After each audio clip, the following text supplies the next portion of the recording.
Hi everyone, it's Chenzo from Reality Art Pod, here to break down the cast of the Challenge 41 Vets vs. New Threats. For the vets, I'll be going over their past stats and relationships, and for this huge batch of rookies, I'll give some background info and assess their potential on the show. I'll be recapping this season as it airs, so if you like this video, consider liking and subscribing. You can also use my link in the description to catch up on the challenge by trying Paramount Plus for free. But let's dive into it. Adrien Naylor was on season 8 of Married at First Sight UK, where she ultimately didn't get married because he wanted kids and she didn't. It'd be like that sometimes. Her willingness to be so open to go on a show like that signals that she's able to be vulnerable, which is also displayed by her publicly sharing about her mother battling MS and her weight loss journey. While there's no evidence of how competitive she is, she's now a fitness influencer, which could make her a beast in challenges and eliminations. The more I looked into it, the more I felt like she's a good fit for this show. She seems like a competitor who's down to showmance. She was down to get married to a stranger. A little hookup is nothing compared to that. And she's likely to queen out with some of the other girls. There are a lot of girls on this cast who could use a friend, but by being a rookie with not many connections, she could be such an easy target. Excited to see America from Big Brother 25. She holds a special place for me because that was the first season of Big Brother I recapped, and she was one of my favorites. She's silly, outspoken, and unboring, unafraid to say what's on her mind and go against the grain. Her best move on BB25 was orchestrating the flip against Izzy, which everyone gives her no credit for, even though she did most of the actual work. She had her showmance with Corey, which at the time I questioned, but it was nice to see them continue to date after the show, even up to the time I recorded this. I expect mess, especially when they go to the club.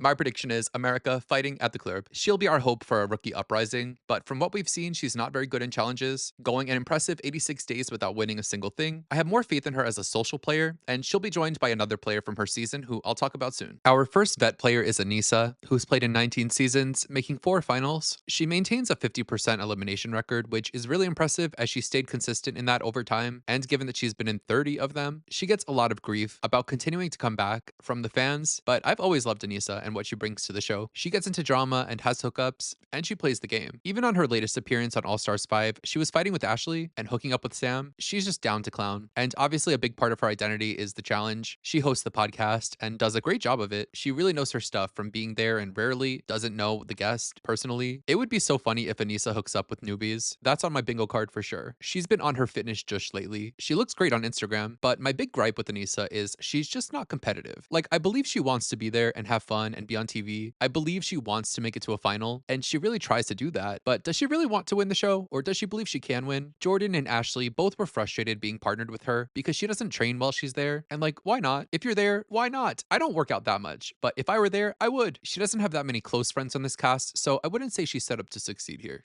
Next, I have Ashley Millionaire Mitchell, 10-time challenger, making 3 finals, winning 2 of them. I've always found her a surprisingly good competitor, and she recently returned from her long pause to All Stars 5, which felt like the show testing her out to see if they could bring her back to the main show. They set her up in what felt like a really fake rivalry with Anissa. That team was a mess though, with Anissa refusing to train and work out, pissing Ashley off. I do feel Ashley was in the right there because she has competitive spirit and felt her partner wasn't trying. She wasn't able to compete much on that season, but in the end, it was Ashley who had the goggles incident in the elimination that put the blame on her for them being eliminated. We'll probably see some of the fallout from that between them here. Ashley is more of an asset to the vets physically, but socially, I think Anissa is a bit more friendly with the other vets here, which could see Ashley on the outs with the vets. Looking at this cast photo, I noticed Ashley has brown hair, so I'm expecting her to be messy, chaotic, and an early boot. She only wins when she has blonde hair. Next, another vet in Aviv, who's now played in 2 challenges, winning 1 in her rookie season, and coming back most recently after a long hiatus for season 40. I thought her appearance there was a nice little Easter egg, but ultimately I didn't feel like she provided much entertainment. She joined the Banana Angels Alliance and had the drama about her playing footsie with bananas, which was so nothing. She hurt her foot in a daily challenge, which seems like it would be a bigger deal than it ended up being, but didn't end up mattering. Maybe this season will give closure to the storyline of Aviv's foot injury. I'm surprised to see her back here. I was expecting her to be a one and done, but I guess it's amusing that Bananas would have an angel as backup. I expect them to work together. And I do feel a bit better about her socially than last time, given that now she actually knows a lot of these people. Next for our rookies, Ayaleka Sadade, goes by Leka on Instagram, who grew up in Nigeria, moved to Canada and USA. She played basketball at Tulane and has an ESPN page. Like, damn, I don't have an ESPN page. She's going to be an asset for the rookies physically, but she's also smart, having studied neurological science and getting a degree in kinesiology, which is basically body movement, which can be applied to sports medicine and training. And she's worked professionally in sales, tech, and data analytics. She has a lot of positive things going on. Also, face card never declined. She very recently competed on a similar show, Canada Canada's Ultimate Challenge where she beefed with BB Can's Adam. That show seems like a real knockoff of this show, and it seems like she did well on it. The fact that she did that, then this, makes her someone who could want to come back on the repeat. I have a lot of faith in her as a competitor, and for TV reasons, it seems like she's down to mix it up and make good TV drama, which I love. Next, for the rookies, I have Ben Davis from the fighting world, where he goes by The Bane. Here's what I've gathered. He's more of a fighting commentator who also threw himself into the ring a handful of times. He does commentary and announcing for matches and has a completely different voice when he does that. He's mastered this commentator voice. He doesn't seem to have done that many fights, and it seems like he's gotten his ass kicked in most of the fights he was in. He jokes on social media about throwing himself into matches where he knows he's gonna get demolished. Maybe he does fights to promote himself. There's a karate fight on YouTube where he wins against a guy who's way smaller than him. Is he a meme of the fighting world? He's not a terrible fighter for an amateur and seems athletic, kind of, but he has a big personality and could be a mascot for the rookies. I would rather a terrible boxer with a good personality join the show than a good boxer who's dry as hell. Another rookie we've talked about before is Blue Kim from Big Brother 25, but also of influencer notoriety. She was pretty TikTok famous before Big Brother and was recruited to the show. She had potential, and she was more active in the game than a lot of recruits would be, getting quickly into alliances and seeing herself as a strategist. She was a hard player to assess at the time because she was in a showmance with Jared and telling him everything, not knowing that Jared was relaying all of it to his secret mom, Suri. She and Jared were also hooking up on the live feeds. Shout out to Clorox Wipes. She's down to clown, which is good TV and makes for funny moments. I don't think we've seen Blue's real potential in the drama department. On the challenge, maybe she'll be a pop-off queen. Comparing her to America, Blue is a better physical player, winning one really tough endurance veto comp, but then America came to Blue telling her that everyone was coming for Blue, and Blue didn't believe America and ratted America out, only for them both to be evicted that same week in one of the more tragic double evictions. In my recap for that episode, I said they both should be on the challenge, and here they are. I know this would be Big Brother 25 overload, but Jared and Corey joining this cast would make this 100 times more interesting. And how could I forget Blue's most memorable thing, her diary rooms, the kitty kitty purr, house down boots, oh kurr, of it all that I absolutely do want more of in her confessionals here.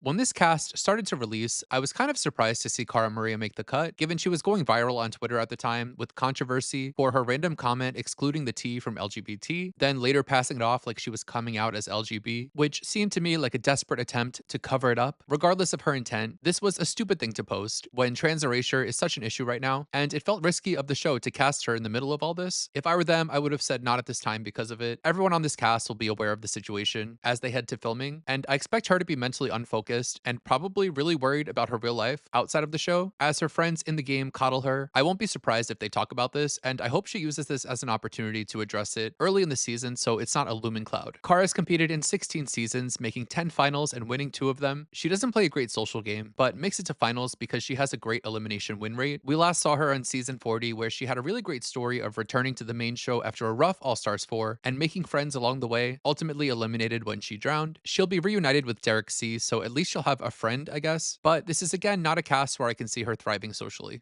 Our last Big Brother US rookie is Cedric, fresh off Big Brother 26, where he was the youngest on the cast, earning the nickname Young Cedric, which I always found catchy and funny. And guess what? He's still young, so he's keeping the name. He was fun-loving, energetic, and down to play the game, being in the majority and multiple alliances, until he volunteered to go on the block and was eliminated under very specific circumstances. I said it then, and I still believe he's a better fit for the challenge than Big Brother. With his ex-military experience and being a very athletic person naturally, he also seems down to get into some messiness that you just wouldn't see on the other show. I expect him to perform well in challenges and eliminations, be hopefully messy socially. He has the potential to be one that we see return and grow over multiple seasons. Anissa and Cedric hooking up is on the bottom left corner of my bingo card. Next up on the vet side, returning is CT, who I'd consider the king of the challenge. The people love CT, and so do I. He's competed on 20 seasons, surprisingly none of which are all-stars, making an impressive 10 finals and winning 5 of them, and winning 2 spin-offs, as well as seeing great success off the show on The Traitors. We last saw CT getting eliminated early on season 40 by Nehemiah in the Nails elimination, which was so random. CT going home so early that season was really a loss for the show in general, and was such a hit to Era 1. I expect him to be an asset for the vets again. I'm hoping he makes it longer this time. He probably will, as I think it would be funny to see him interacting with some of these rookies and commenting about them. And I feel like when CT leaves any season, so do a lot of viewers, and rightfully so. I'd love to see CT get a new storyline. I feel like he's been this Obi-Wan Kenobi ghost position where he does his CT pro tips, but hasn't really had any drama or story for a while, which is good for his game, but let's spice it up a little. Next, for the rookies, the winner of Survivor 45, Dee, dominated her season of Survivor strategically, forming a strong loyal alliance that saw it through to the end. Dee's a great player, smart and strong, with her giant big toe her deadliest weapon. I'm excited to see her go toe-to-toe with some of these competitors. On Survivor, she was down to have the rare showmance, so I could see the flirtiness continuing on a show where people tend to get much rowdier and flirtier. They can also bathe. I like this for her and feel like she'll do well, or at least be a multiple-time challenger. I've always thought she was a better fit for this show than Survivor. We also recently found out that she's cast on Survivor 50, so let's brace ourselves for the era of Dee. Next for the vets is Derek C, who has competed in 6 seasons, most notably making back-to-back finals on All-Stars 4, then season 40 after playing an impressive social game that saw him cruising through the game without seeing an elimination until episode 16, where he faced off against an eliminated Corey in an awesome underdog win, motivated by his sister who passed, which was a touching moment as well. So I'm not surprised he's asked to return and represent the vets. Of all the veteran men, he's probably the best social strategist. He gets in good with everyone, especially the women who help to protect him, so I'm confident in his abilities, but I'm still very worried about him in eliminations, especially if he has to go against some of these rookies. Like I said earlier, I'm interested to see the dynamics between Derek and Cara, as they left 40 friends, but they have to deal with Cara's Instagram post situation. Even if it's not shown on the show, it'll definitely cause some tension between them, so we'll see. 14-time challenger Derek K joins the vets and is definitely a challenge icon in what I would call his prime on the show. We last saw Derek on season 40 severely injuring his leg and choosing to continue when at that point he had no shot of winning the season. He should have bowed out for the sake of Era 1, and him staying in the game was a big part of Era 1's tragic demise and pretty much caused the whole theme to fall apart. I get that he's a competitor and he's got the dog in him, but I kind of resent him for not bowing out for the sake of the team and letting Darrell continue on instead of having Derek last one more episode only to get picked off and leave Rachel completely by herself for the rest of the season. Coming into this season, he'll probably feel like he has a lot to prove for that and have a chip on his shoulder, which does give him a built-in storyline. And I know he's willing to give it his all to help the other vets. I just don't think there's room for him to selfishly weigh down the team again. So he's got to pull through for the vets. Our next rookie guy is former rugby player turned alleged WWE star Gabe. This guy looks legit. His Instagram goes crazy. The rugby videos, he's a fast runner and obviously really strong. WWE is interesting because my thought was you have to have a good personality to be in there, right? And obviously be strong. I said alleged earlier because he has former WWE superstar listed on his Instagram, but there's literally no video evidence of him fighting and no posts on his Instagram about it. It seems like he didn't make it past the training boot camp there. I guess they're throwing the word superstar out willy-nilly these days. While I think he's a strong fit for the show, I just don't see him being very entertaining based off what I can see on social media. He'll be an asset to the other rookies, but he needs to do something noteworthy to be remembered. Oh, and he was recently in a low-budget horror movie with Hoops from Flavor of Love, so that's something. Next for the rookies, Izzy from Too Hot to Handle and Perfect Match. Everyone knows I hate Too Hot to Handle, but I do watch a bit of it to research from time to time. On first impressions, Izzy's an influencer type, beauty guru. At first, I thought she'd get flung in an elimination, but she worked as a personal trainer before her fame and played field hockey, so there's something there athletically. Based on the shows she's done, she seems down to clown with the house drama and hookups, the latter of which could be good for her in the game. If she could politic with the right person, it could serve her well politically and make good TV. She could treat this season as an audition to be a returnee, and while I don't see her as an obvious frontrunner, I could see her as a rootable, naughty underdog. Next, for the rookies, we have Jake from Love Island 7 and All Stars. I'll be honest, I watch every season of Love Island, US and UK. Sometimes I have it on in the background, but I've seen his seasons, and I do not remember a single thing this guy has done off the top of my head. I had to go back to remember, okay, he matched with Liberty. Through 2 seasons of Love Island, he's only ever been matched with one person, which is exactly why I don't remember him. That's so boring. And he apparently has the great honor on Wikipedia of being the only Love Island contestant to quit the show twice. I get the appeal of having people from Love Island UK, which is a very watched show, but this guy, literally everyone else must have been busy. I gave him a chance and checked out his socials. He's so basic and has no flavor to him, though he does seem kind of athletic. His sport of choice is, you guessed it, boxing. The third boxing male rookie on this list. If there aren't head-to-head physical eliminations on this season, it'll be a real shame. While I expect him to be boring, he probably could do well in challenges, so I guess that's something. Back to the vets for 7-time champ Johnny Bananas, who we last saw in the final of season 40, making 3rd place for the guys, which wasn't too shabby, given that he had to work pretty hard that season. I've had a journey with Bananas, as I used to really dislike him, but since I've been recapping the show, I feel like I've come to understand and appreciate his point of view. He's always trying to make a good show, tries his best in the game, and for the most part, is very fair in his reasoning and a good player. Season 40 would have had nothing going on for a big stretch towards the end if it weren't for Bananas forming his Angels alliance as a counter to the Vacation alliance Alliance. I feel better about this cast than that of 40 for him. Firstly, interestingly, barely any Vacation Alliance people here, which gets them off his back and lets the game breathe in general, but the vets who are picked are a lot of his besties, which makes him the likely leader of the vet contingent. If the rookies were smart, they try to cut the head off the snake, and these rookies do seem kind of smart, which isn't the best for him.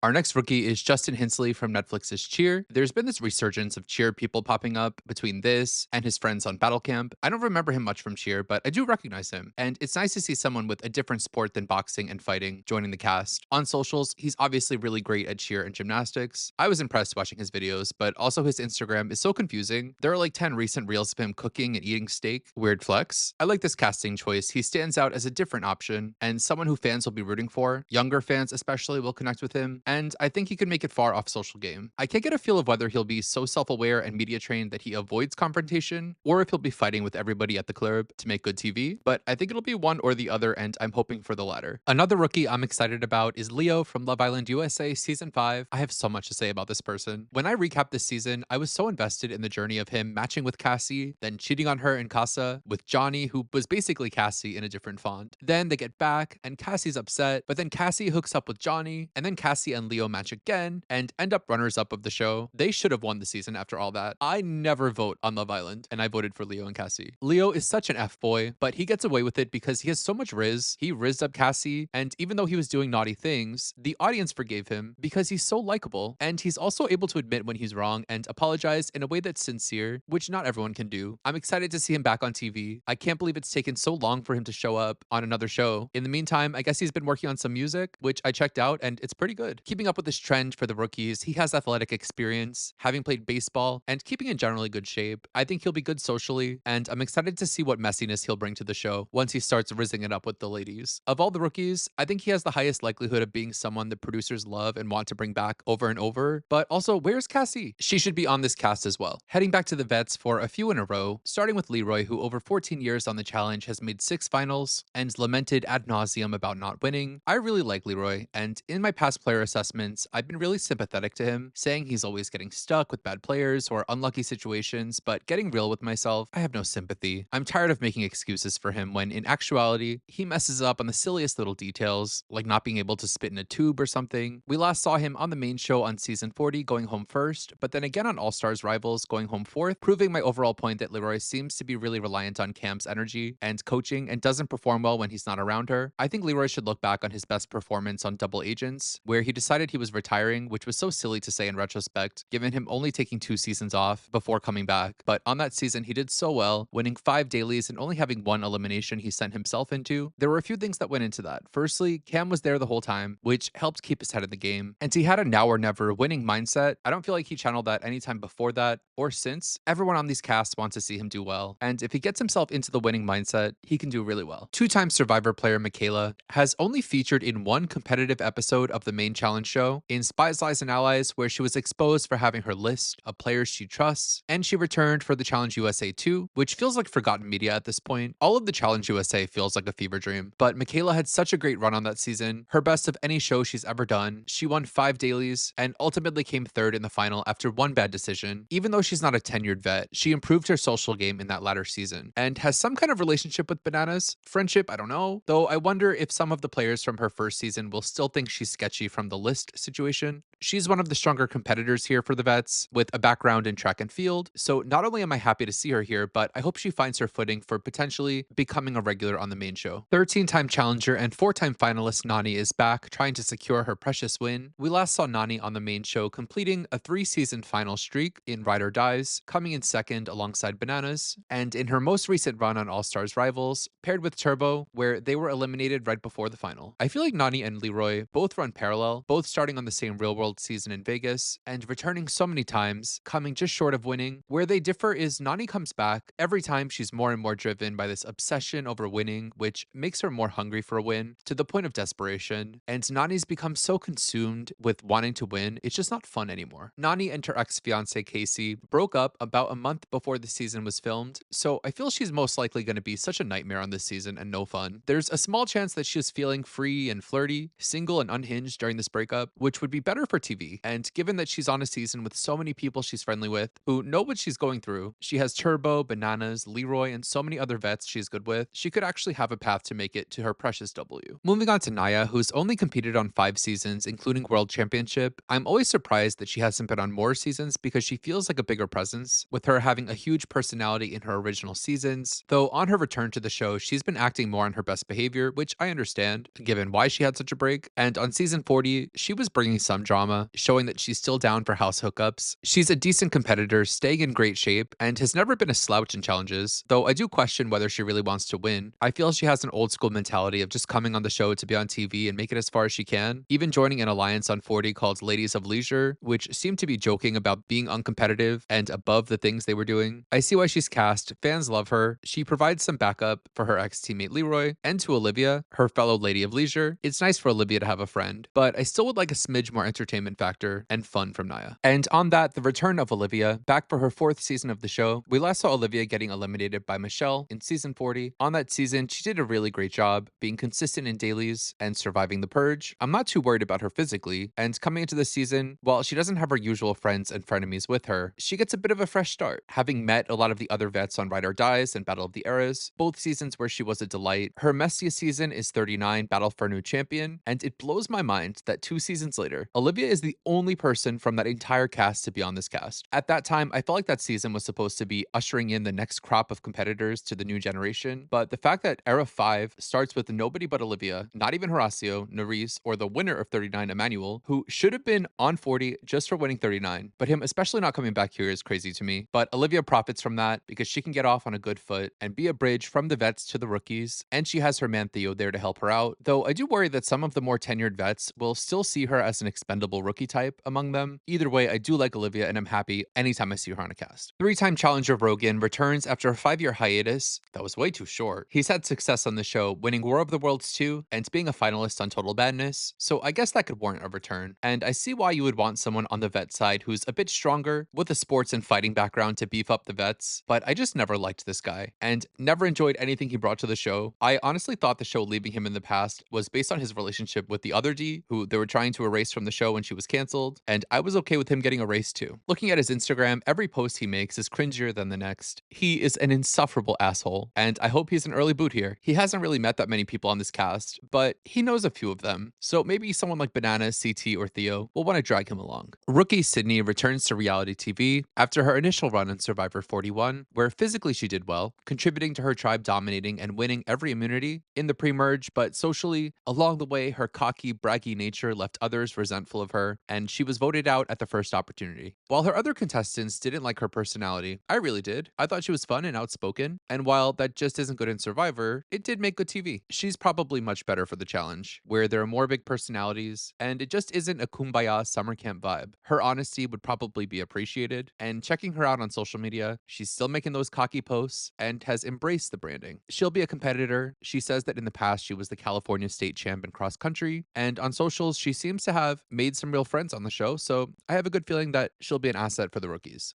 Rookie from Big Brother Australia, Taye played on the show with her sister Ari as a duo. I always thought they were twins, but now I'm seeing that they're not. That season of the show was such a mess, with it being all young, straight singles looking for love, which made the competition aspect seem like the secondary mission. But she and her sister were down for it and hooking up, eventually being chosen by Australia as the winners. Personally, I think Monet should have won. They won a few competitions, but I don't know if I need to see Taye on the challenge. Her Instagram's a lot of influencer stuff, not a lot of athletics. I think she could be a little naughty on this season, but overall, she's very likely to be flung in elimination by any of the women we've talked about previously.